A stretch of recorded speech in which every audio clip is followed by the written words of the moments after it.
নমস্কার, শুভ সকাল। Deer diary it's বাবেতি এর নতুন একটি ব্লগে আপনাদের সবাইকে অনেক অনেক অনেক স্বাগত। আর কিছুক্ষণ পরেই আমরা অরুণাচল ছেড়ে আসামে প্রবেশ করব। তো আর কয়েক ঘন্টার মধ্যেই আমরা কিন্তু পৌঁছে যাব গৌহাটিতে। তো আমরা সকলেই ঘুম থেকে উঠে রেডি হয়ে জায়গাটাকে আরেকবার খুব সুন্দরভাবে আমাদের ব্যালকনি থেকে দেখে যাচ্ছি। আকাশটা দেখুন কি সুন্দর লাগছে। আর তারপরেই আমরা কিন্তু বেরিয়ে গেলাম। খুব ভোর ভোর বের হওয়ানোর কারণে সেরকম কোনো দোকান আমরা কিন্তু খুঁজে পাইনি, তাই গাড়িতে উঠেই আমরা আমাদের ব্রেকফাস্ট করে নিয়েছিলাম। আগে থেকেই নেওয়া হয়েছিল কিছু ব্রেড, জ্যাম অ্যান্ড অলস। আর এই জায়গাটাতে এসে একটুক্ষণ আমরা ব্রেক নিলাম। অনেকটা জার্নি করতে হয়েছে, মোটামুটি সকাল থেকে মোটামুটি একটা 12 ঘন্টার জার্নি তো ছিল, 12 থেকে 14 ঘন্টার জার্নি। আর এগুলো কি জানেন, এগুলো হচ্ছে সুরমা। মোটামুটি ওই ইয়াকের দুধটাকে জাল দিয়ে দিয়ে এটাকে বানায়। এটা নাকি হাড়ের জন্য খুব ভালো। এখানে আমরা একটু চা, কফি এসব খেয়ে একটু চিপস কুরকুরে কিনে আবার কিন্তু রওনা দিয়ে দিচ্ছি। পাহাড়টাকে যেন আরও বেশি ভালো লাগছে আজকে। মনটা খুবই খারাপ, কারণ আজকেই চলে যাচ্ছি। কালকেই ট্রেন। আজকে গিয়ে পৌঁছবো রাতের বেলা, আবার কাল সকালের ট্রেন। তো একেবারেই মন ভালো নেই, কারণ এত সুন্দর একটা ঘোরার পরে এত সুন্দর পরিবেশ ছেড়ে আবার সেই শহরে গিয়ে শহরের দূষিত বাতাস, আবার সেই কাজের চাপ। কিন্তু সারা জীবন তো আর এখানেও থাকা যাবে না, কাজ তো করতেই হবে। চলুন একটা নতুন ইন্সপিরেশন নিয়ে আবার কাজে ফেরা যাবে। মেঘগুলো কি সুন্দর লাগছে না? ইস, একটা পাহাড়ের কোলে আরেকটা পাহাড়, তার উপরে মেঘ, তার উপরে আবার নীল আকাশ, কালার কম্বিনেশনগুলো উফ, সত্যি প্রকৃতির থেকেই সমস্ত কিছু হয়তো বা আসে। এরপরে আবার গাড়িতে যেতে যেতে একটু আপেল, একটু ফল, সমস্ত কিছু আমরা খাচ্ছি আর এনজয় করছি ট্রিপটাকে। আমার মা আমার পাশে বসে বসে আপেল খাচ্ছে। অলমোস্ট আমরা এখন অরুণাচলের বর্ডার ক্রস করব আর কিছুক্ষণের মধ্যেই। তারপরে আমরা আসাম ঢুকে যাব। জায়গাটা এত সুন্দর লাগছে গাড়ি থেকে, বাট এখন ফিল হচ্ছে যে আমরা পাহাড় থেকে নিচে নামছি। গরমটা কিন্তু আস্তে আস্তে বেশ ভালো পড়ছে। আর দেখুন গাড়িতে আমার দুই ভাই কি সুন্দর ঘুমিয়ে পড়েছে, আর ওর চুলের মুঠি ধরে আমি ধরে রয়েছি, কারণ একটু পর পর দুজনে মিলে গুতাগুতি করছে ঘুমের মধ্যে। তো অলমোস্ট কিন্তু এখন আমরা প্রায় চলেই এসেছি, আর কিছুক্ষণ গেলেই কিন্তু আমরা আসাম বর্ডারে ঢুকে যাব।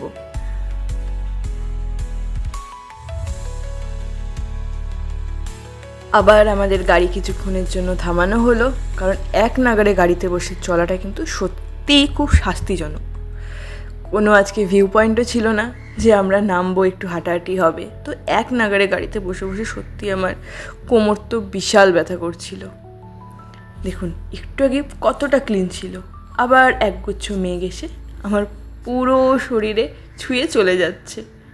আর এখানে খোদাই হচ্ছে, কিছুক্ষণ বসে বসে খোদাই দেখলাম। আর একটা সুন্দর জিনিস দেখুন, ওই দেখুন কতগুলো প্রজাপতি একসাথে উঠছে। ক্যামেরাতে অত আমি ভালো করে নিতে পারলাম না, আর চোখে এত সুন্দর লাগছিল। চলুন তাহলে, বেশি সময় আবার নষ্ট করা যাবে না। এদিকে বেশি সময় নষ্ট করলে ওদিকে আবার লেট হয়ে যাবে।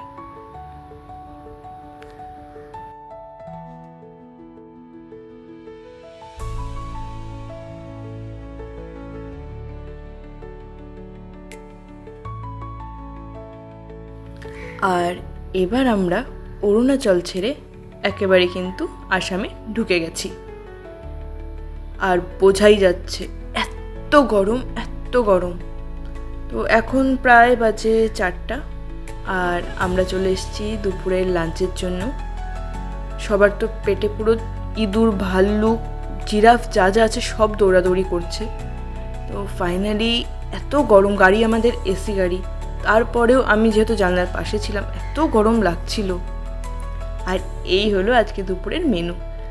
এত রকমের থালিতে রয়েছে, তার সাথে চিকেন, চাটনি, ডাল, সাথে আরও অনেক কিছু ছিল, 2 রকমের আচার, মানে ওদের যে আসামিস যে অথেন্টিক চাটনি সেগুলো, উচ্ছে করলা ভাজা, আহা হা হা হা, একদম মন প্রাণ ভরে পুরো আমাদের খাবারটা আমি খেলাম। এবার চলুন তাহলে বের হওয়া যাক, কারণ এখন আমাদের লম্বা পথ বাকি আছে। সবে তো আসাম বর্ডারে ঢুকলাম।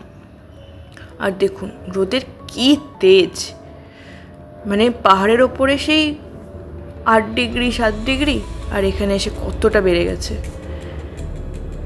আর ফাইনালি আমরা ব্রহ্মপুত্র নদী পার করছি। বাট এটাতেও খুশি হওয়ার কিছু নেই। ব্রহ্মপুত্র পার করা মানে যে গৌহাটি ঢুকে গেছি সেটা একেবারেই না। এখনও মোটামুটি 3.5 ঘন্টা আমাদেরকে যেতে হবে। এখন আর সত্যি ভালো লাগছে না এতক্ষণ ধরে গাড়িতে থাকা, কিন্তু এই সবার সাথে থাকা, এনজয় করা। আবার একটু পরে চায়ের ব্রেকের জন্য নামা হলো, সবাই মিলে চা খাচ্ছি, জায়গাটাকে এক্সপ্লোর করছি। তবে এই জায়গাটা যেখানটাতে আমরা চা খেয়েছি খুব সুন্দর, জায়গাটা সত্যিই খুব সুন্দর। চলুন আপনাদেরকেও একটু ঘুরিয়ে দেখাই। এই দেখুন চারিদিকে একটা বড় মাঠ, সূর্য এখন প্রায় অস্ত যাবে একটা ভাব। আর পেছনের দিকটাতে দেখুন কত গ্রিনারি, বেশ একটা অন্য সুন্দর, হাইওয়ের পাশে একটা সুন্দর একটা জায়গা।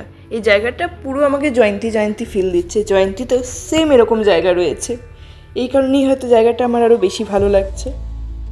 চলুন চা টা খেয়ে আমরা আবার কিন্তু রওনা দিয়ে দিলাম।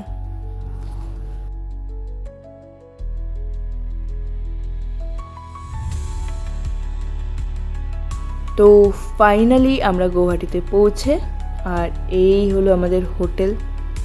বাবা অলরেডি চেকিংয়ের জন্য চলে গেছে, আর আমরা সমস্ত লাগেজ সমস্ত কিছু বের করে এই ঢুকছি হোটেলে। আর যেই হোটেলে ঢুকলাম, জাস্ট গেটটা পার করলাম, বিশাল ঝড় বৃষ্টি, মানে খুব ভালো টাইমে আমরা হোটেলে এসেছি। আমাদের প্ল্যানিং ছিল যে আমরা আজকে বেরোবো, শপিং করব, বাট পুরোটা চপাট হয়ে গেল। যাই হোক, চলুন তাহলে এবার বাকি যে আমাদের ফর্মালিটিসগুলো আছে সেগুলোকে আগে একটু কমপ্লিট করে নিক সবাই মিলে।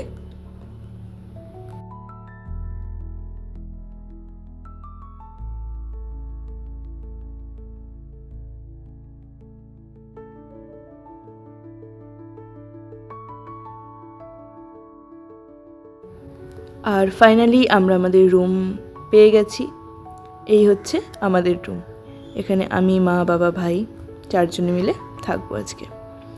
তো রুমে দিয়েছে এরকম একটা ওয়ার্ড্রপ, একটা স্পেস রয়েছে এখানটাতে। তারপরে রয়েছে একটা সুন্দর টিভি, ছোট, যেটা আমাদের কোনো কাজে লাগবেই না, কারণ আমরা তো গল্প করেই কাটিয়ে দেব। একটা টেবিল রয়েছে, একটা বিছানা, অবভিয়াসলি এসি রুম। বেশ রুমটা ভালো, কিন্তু খুব একটা বেশি আমার অতটা এটা ভালো লাগেনি। রিভিউ হিসাবে আমি বলবো খুব একটা ভালো না, বাট ঠিক আছে, লুকিংয়ের দিক থেকে ভালো রয়েছে, বা পরিষ্কার পরিচ্ছন্নও রয়েছে।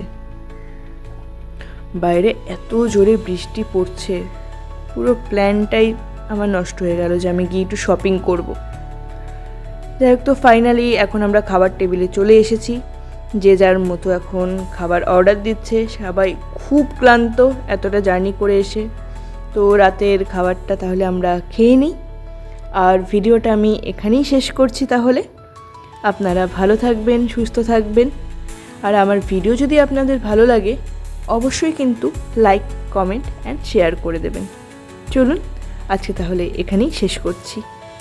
টাটা।